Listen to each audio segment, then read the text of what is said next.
What's up guys, my name is ESO and welcome back to the channel and welcome back to Outwards. In today's video I'm going to be showing you an absolutely epic build. I'm super happy with this build guys. It's so strong. It's one of those builds where it's really fun to play and it just deals so much damage using different buffs and skills in different combinations, which I'll get into now. And it's basically a frost focused build and it just destroys everything in the game with a super high impact stat and a super high damage stat, and actually as well the fastest attack speed in the game, and you can make it even faster than that, 1.3 attack speed. So it's up there with the best weapons as well in terms of damage and attack speed. In fact, I think this build hands down has the fastest damage per second in the whole game. So I hope you guys enjoy it. I hope this helps you out if you're struggling. And it's even got like one of the most protective armor sets as well. So without any further ado, I'm just going to show you how this build works. So there's a very difficult horror inside this particular dungeon that we're going to kill right now. So I'm going to use my cool boon, and then I'm going to use my wind attack speed one, then I'm going to use Enrage, and then I'm going to go for some physical damage boost as well. And then we can go on in there. I could use some ice varnish as well for that extra boost in damage, you know, why not? And let's also refill our stamina here as well.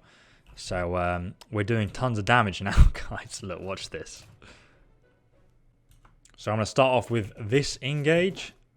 Boom. As you can see, I got rid of all of his impact. And now he's staggered. He's already on the floor. And we can stagger him again very shortly. He's dead. I don't even need to use any of my other skills. It was that easy. Wow. That's how good this build is. Very easy to do. Ridiculously easy. And we can do that on any enemy. In fact, let's go and kill a manticore right now. Now, all my boons and buffs are active for like 3 minutes every time I cast them. And I can just refill my mana and health with potions and whatnot. So this build's super easy to play in that sense. But on this ship down here, there should be a manticore for it. Oh, it looks like the manticore's already having some fun on its own, guys. My goodness. It seems to be taking everyone out for me. Well, let's go ahead and buff up right now. You really don't need to use all these things, but it's pretty much just overkill. So, I'm going to go join the fight by using my ground pound, which does AoE damage. So I should be able to take out both of them right here. Oh, wow. They're almost dead. Oh, and I missed them both. Are you kidding me? That is not good. I'm going to use my shield charge to do a bit of impact there. And then I should be able to slowly whistle him down every time he charges me. Oh, he's already dead. Great. I am poisoned, though, which is super annoying. I don't think I have any antidotes with me. We're just going to have to out-heal it, I guess. Oh no, I do have an antidote. Fantastic. I have found another foe. Here he is. Oh, he's using his flies. Okay, let's just try and kill him as quick as possible then. Don't even worry about blocking this guy's attacks. He's way too slow, and I can impact him and stagger him before he can even do anything. Get wrecked, Sonny Jin. Oh man, it just makes the game too easy, guys. I'm sorry. I'm sorry for what I've done. Boom! Get wrecked, son! Oh, no. Yeah, smaller mobs like that just don't stand a chance. I don't think so, mate. Your attack speed is just so fast. You can out-attack them and stagger them before they can hit you again. It's just ridiculous. And also, your armor's really good as well. So, even if they hit you, it's like, who cares? Oh, hello there, sir.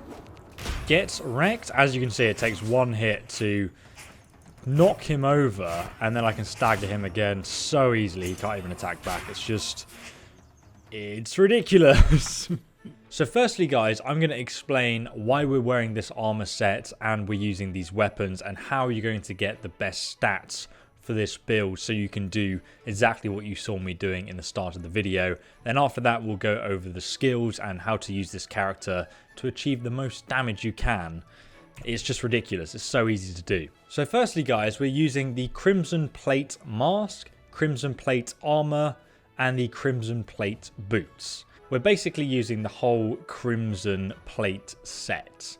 And the armor gives us a protection of 7 and a total resistance of 68, I believe. Yeah, 68.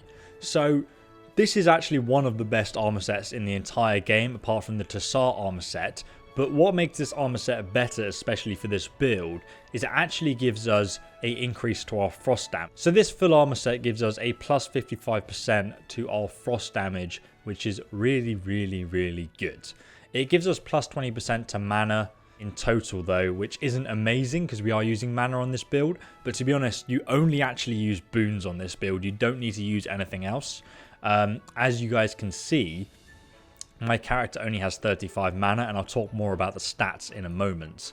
But in addition to that, we're using Zorn's hunting backpack. You don't need to use this backpack. I just use it because it has minus 10% stamina cost, which means I can run further without using up as much stamina. So it's really completely up to you what bag you're using, but this bag gives you a total of 85 capacity, and it also reduces your stamina cost. So in my opinion, it's like one of the better ones in the game.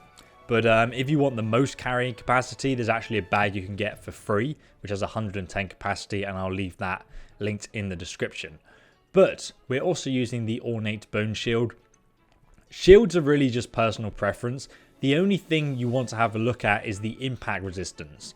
And in my opinion, the Ornate Bone Shield is the best because it has an impact resistance of 18, but only has a weight of 5. So it's actually the highest impact to weight ratio in the game, which makes it, in my opinion, one of the best shields here to use. So I recommend it. And then we have our weapon. Now, we're going to be using two weapons in this build, both the Cremeuh mace and also Brand, which is a very, very rare and hard to get unique weapon. It's really cool though. It has 18 frost damage and 18 physical damage and 27 impact. And it also inflicts pain on your enemies, which reduces their physical resistance by 25%, though it's not amazingly useful. I recommend, if you like, you can use Brand, because I mean, it looks, as you can see, it looks pretty insane, doesn't it? I mean, god damn that weapon. But the better weapon for this build is the Cremeuh mace, which in my opinion is easier to get as long as you don't mind killing a few enemies to acquire it. And it has a physical damage of 12, most importantly though, a frost damage of 35, and an impact of 50. And for some crazy reason, guys, it has an attack speed of 1.1, which is like one of the fastest attacking weapons in the entire game, and it's a mace. So there's certain things you can do with this weapon that just basically repeatedly staggers your foes, and it's just absolutely broken. So I recommend using the Cremeuh mace. For some reason, it has a faster attack speed than the sword. So, you know, obviously, we're going to want to use the mace to maximize everything from this build. So as you can see, the base of our character only has a physical damage of 12. We have a frost damage of 55 though, which is insanely good already. And we have an impact of 50 and a ridiculously good attack speed of 1.1. So currently, that's what our character looks like. But the main benefit of this character is using things to buff him to make him absolutely unstoppable. So the first thing we're going to do, guys. Now, before I start to explain the skills, guys, the most important skill trainer you need for this build is located here. At the very start of the game, you can go here. From the city of Cirzo, I recommend being very prepared though. Go south to the Conflux Mountain, and just above the Conflux Mountain, you'll find the fort. It's called the Ghost Pass. You have to kind of solve like a puzzle with opening doors and levers in here. It's relatively simple, but you have to kill ghosts, ethereal ghosts, which are quite difficult. So after you've done that and got through there, you can then access this bridge here and come over to the Cabal of the Wind Tower, where you'll find a secret Shaymin trainer who will teach you a skill. Now, you don't need to do this at the start of the game, but that's the bridge there you can see in the distance I showed you on the map. And then the Cabal of the Wind Tower is just over here. So we're going to run over there now. And inside here, you're going to find the hidden skill trainer. And as I said, you don't need to do this at the start. You can still use this build without coming here straight away. But at some point, you're going to want to come here. Because you need this. You need this, guys, in your life. So here we are. This is the Shaymin. Listen to me. He will teach you. And just so you know, guys, you start off with 3 skill points. Each character has 3 skill points. And each one of the trainers you come across will have what we call a breakthrough skill. which is basically like a chain here. So you have to unlock this skill here before you can unlock the skills above it. Now with this build, the only breakthrough skill you really need is this one. It's called the Shamanic Resonance. The effects of boons on you are increased. For example, a boon that increases your fire resistance by 20 would increase it by 30 instead. And this basically doubles the effects of some boons, so it's like one of the most powerful skills in the game. But you need to buy these two skills to actually get it. This one's called Call to Elements, which basically grants you a boon varying on your location. And I'll explain what boons are in a moment if you don't know. The next one is Weather Tolerance. It basically just improves your resistance against the weather. Pretty boring. And then obviously we have Shamanic Resonance, which we need. After you've got that, we have Infuse Wind. There's a choice of two skills here, Sigil of Wind or Infuse Wind. Infuse Wind is amazing. It's ridiculously powerful. Basically, it increases the impact and attack speed of your melee weapons for 3 whole minutes. So you can just reactivate it. But you only need to use this on really difficult foes because, to be honest with you, it's most of the time just overkill. And then there's Conjure, which is kind of useful, but I don't really ever use it. And if you don't know what boons are, basically in the game there are different types of boons, and these basically buff your character in different ways. So for example, the Cool boon increases your frost resistance and your frost damage. The Bless boon does the same for lightning damage. The Focus boon increases your physical damage that you do. And then the Enrage boon increases your impact damage. So for example, the Focus boon, instead of doing plus 15% physical damage, you'll now do plus 30% because you have that unique perk. And with the Cool boon, which we're using with this build, you will now do plus 30% frost damage instead of plus 20%. So it's a super useful skill to maximize the amount of impact damage and frost damage we do with this build, which is why we need it. So as I said, guys, my frost damage is currently 55, alright? But now we're going to use the Cool boon. So if I go ahead and cast the Cool boon, so now you can see I've activated Cool Amplified, which increases my frost damage resistance by 30%, and it's amplified because I've got that skill that we just unlocked, which I showed you guys. And now if you look at my weapon damage, my frost damage is now 65, which is even more powerful than it was before. What I can also do, guys, is improve my damage further though by using either an Ice Rag or a Ice Varnish. I can also, if I like, I can use another skill called Infuse Frost, which consumes the Cool boon, but it actually imbues my weapon with frost, which makes me do even more damage. However, I recommend you don't use this skill because actually it's much more effective for you to use either an Ice Rag or ideally an Ice Varnish, which is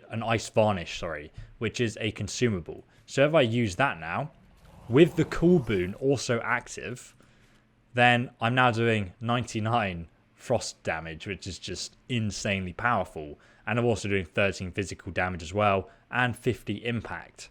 So that's where most of our damage is coming from. And obviously it's going to ignore your enemy's armor. The next thing we're going to do, guys, is we're going to buff our character even further by buffing his impact and his attack speed. So what we're going to do, guys, is we're going to use these two boons here, Enrage and Infuse Wind. Now, in order to activate Infuse Wind, you need to activate the Wind Shrines. So every time you enter a new map, you'll basically find somewhere on the map is the Cabal of the Wind Tower. Before you can use any wind related spells, and believe me, you don't need them on this build, it just gives you a ridiculous amount of damage and attack speed, which you don't need, but it's fun. So every time you come on a new map, find the Cabal of the Wind Tower, and it basically looks like this. So once you find it, come over to the tower and then just press F to activate it, and then you can use wind spells in that area. They're all pretty easy to find. To be honest, the starter area, Cherissons, is the hardest area to get to because you have to go through the Ghost Past. But apart from that, it's very easy just to come and activate these things.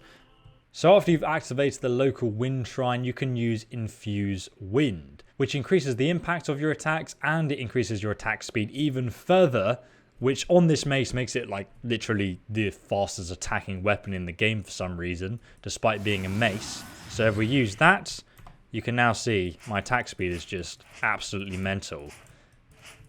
And once more, with this attack speed, you're going to have an impact of 75, which is really, really high, and that lasts for 3 minutes. So at the start of every dungeon, just use it and it will last the whole thing.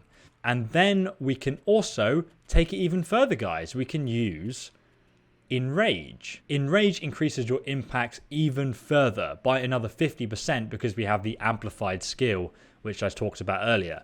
So we're going to go ahead and use Enrage as well. And as you can see, that only consumes a tiny bit of health, whereas the other skills consume mana. So fully maxed out, you use quite a bit of mana. But as I said at the start of the video, this character only has 35 mana. You don't actually need any more, but if you want to, you can invest more. It's up to you. But now, guys, as you can see, I have a 100 impact, which is just ludicrously powerful, especially with 1.3, which 130%, I believe, attack speed. So it's just, this is mental. Like, you attack so quickly, as you can see, and everyone you hit, as I demonstrated at the start of the video, is going to have their impact bar absolutely destroyed. So you'll stagger them immediately. In like 3 hits, you can stagger most enemies, or even 1 or 2 hits. They'll just fall to the ground, and then you'll just carry on killing them. Which means, I mean, you really don't need a shield. The only reason this build uses a shield is because if I attack, then I can block quite quickly. If you look, and then block, I immediately block. But if I unequip my shield, and then I attack and try and block, that's a lot longer. You see, there's an extra second it takes me to block there. So that's the reason I use the shield. But again, you don't really need it. It's just nice to have if you're in a tricky situation, because it means you can actually properly defend yourself. But that's the same reason, as you can see on, well, you can't see, why I actually use those health potions as well. But that is literally the bread and butter of this build. The other skills that I do use are Predator Leap and Feral Strike. And you can find them both from the teacher in Berg, as I'll show you later in the video. And in order to use these 2 abilities, you need to have the Enrage boon activated, which doesn't consume any health. As you can see, it only consumes a tiny little bit of health, so it's fine to have this activated every single fight pretty much. And once you have activated, you're going to want to engage with Predator Leap. Try and hit as many enemies as you can, because basically it's a jumping attack that makes a shockwave, and when you land, it makes a high impact damage, and it also hits everyone with your frost damage as well. So it's like such a powerful engage. You can one-hit kill people sometimes with it, if not pretty much knock them all over. And then once you're almost done with the fight, I suggest going for Feral Strike. It consumes the Rage boon, so after you've used it once, you have to reactivate the Enrage boon, and you lose some of your impact damage. So only use it, you know, like near the end of a fight, or if you want to clear lots of weak enemies, because I'll show you this skill in a moment. It's really good. You attack twice, consuming your Rage boon in the process, inflicting extreme bleeding and pain. Now, pain basically reduces the enemy's physical resistance by 25%, which isn't that good for this build. And extreme bleeding is just the most powerful, well, one of the most powerful abilities in the game, because anything that survives will take 1% health damage over 120 seconds, which means no matter what, in 100 seconds, that enemy will be dead. And as you guys can see, if I use it right here, you just sweep everything in front of you, you just hit. So if there's like a large group of enemies, you hit them all with extreme bleed, and then you can just stand there and block and everything will die, which makes it, in a sense, I guess, the ultimate tank build as well. But yeah, it's just ridiculous. There's so many different ways to kill people. And I call it like the best build, obviously, because it's quite brain dead. You don't even need to use half your skills, and you can just walk around with no skills. And just use Enrage or something, or Cool. Literally, the only thing you really need for this build to be effective is the Cool boon, which is this one just here with the Frost face, because that's going to increase your damage to enough where you're just pretty much destroying everything you come up against. And now I'm going to show you guys a few examples with the skills that I've just explained to you and how they work. But I know it's quite confusing to understand, but my god, this build is just so easy to play and so powerful. I have got some other builds that are much more difficult, which I'll be releasing in the future, a bit more skill-based ones, but I wanted to do this one because I know there's some people struggling with the game, and this one's just like a really cool looking character that's just insanely powerful to play. So I can see a guy in the distance right here. I'm going to go ahead and activate my stuff so we're ready to fight. I'm going to use the cool boon, then I'm going to use the rage boon, and that's all I really need for this battle. So let's go ahead and run over and be like, huzzah! And he's dead. Yep, that's how much damage I do. Oh, it's the shield boy. Let's go and take him out. This should be a very easy fight. Wow, we do so much damage to him. And as you can see, like, he's not going to get through my block anytime soon. We can sit here for days. Let's use the ground pound.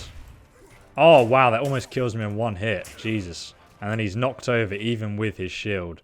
It doesn't matter. So if you're like, okay, ESO, I want to absolutely wreck some face. What you're going to do is you're going to go for the cool boon. Then you're going to go for the Enrage boon.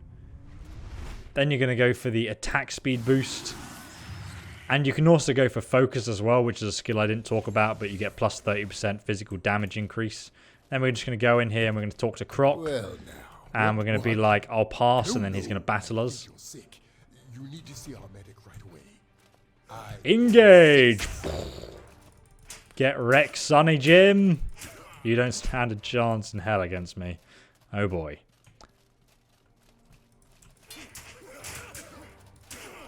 Sorry, mate. Both of you can get out of my way. Alright guys, now I'm going to go over the trainers for the build so you guys know where to get all the skills and basically make your character's stats look like mine, which, you know, look like this basically. And we'll go over that now. So the first person you need to speak to is the first skill trainer you ever meet. As you can see, I actually also went for the shield charge one. So steady arm increases your impact resistance while blocking, and the shield charge basically confuses the enemy, which is pretty decent, but to be honest, I never really use it that much. And then he also has the fitness skill, which increases your health by another 25 points. And he has Spellblade's Awakening, which is the breakthrough skill. So that's going to consume the second skill point that you'll have. So we only have one more left after we've used that. And that's going to increase your maximum health, stamina, and mana by 15 points each, which is a total increase of 45, which is like, if you're using health, stamina, and mana, then it usually makes sense to get this skill point because it's like a really efficient one to spend. I did also get Infuse and Elemental Discharge, but because this isn't a mana build, Infused Frost is good, but it's not needed for this build at all. You actually end up doing less damage and using more mana by using it. And Elemental Discharge allows you to fire frost projectiles out of your weapon, which consumes 15 mana, and it's just way too expensive. So you don't need it. You do end up doing less damage. It's pointless. Don't bother buying that. You don't need it on this build. So the next place we need to go, guys. So as you can see, Cirzo is just here, and on the bottom right, past the Conflux Mountain, you will find the way to the Enrage Forest, which we now need to go to, and you need some travel rations, and then that will show you the next map where you can travel to Berg. And once you arrive in the Enrage Forest, your map will look like this, and you'll come in from the top left here. Then you're going to go all the way to the right to the city of Berg, and then you're going to head on inside. So this is inside the city of Berg, and this is the man you need to talk to, the hunter trainer on the right as soon as you enter. And basically this is where you're going to get the Enrage boon, which I've already spoken about earlier. And then you need the breakthrough skill, which is going to use up your last skill point. And that's going to increase your maximum health by 40. And then we have Predator Leap and Feral Strike, which we're going to go with. The other one is a Piercing Shot, which is an archery move, so you don't need that on this character build. So we're going to go like so. That's the only 4 skills we need.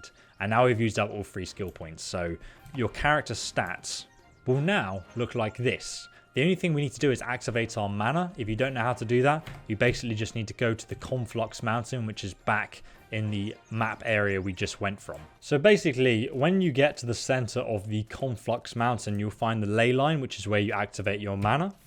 And basically, you just want to press 1. And then you'll get plus 20 mana, and it takes up your health and stamina every time you do this. Now, my character has 35 mana because he also has the skill which gives him plus 15, which I showed you a few minutes ago. But you guys can go for more mana, but obviously you're going to end up with less stamina and health. It's up to you. 35 is like the minimum you can go for, and it's like the most efficient, you could say, way of doing it. But to be honest with you, if you went for 75, I feel like that would probably be quite useful, but I wouldn't go above that. It's really up to you. Like, test it out, see how you go, and then if you want to go for more, go for more.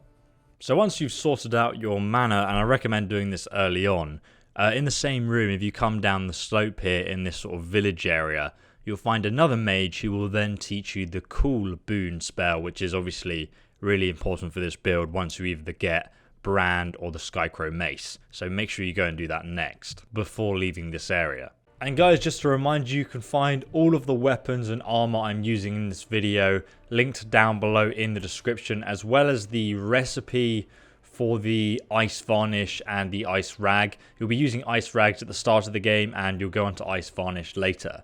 But if you have any issues, comment them below. And if you like the video and you want to see more Outward guides, I'm definitely going to be making a lot more about this game. So go ahead and subscribe for all of that good stuff.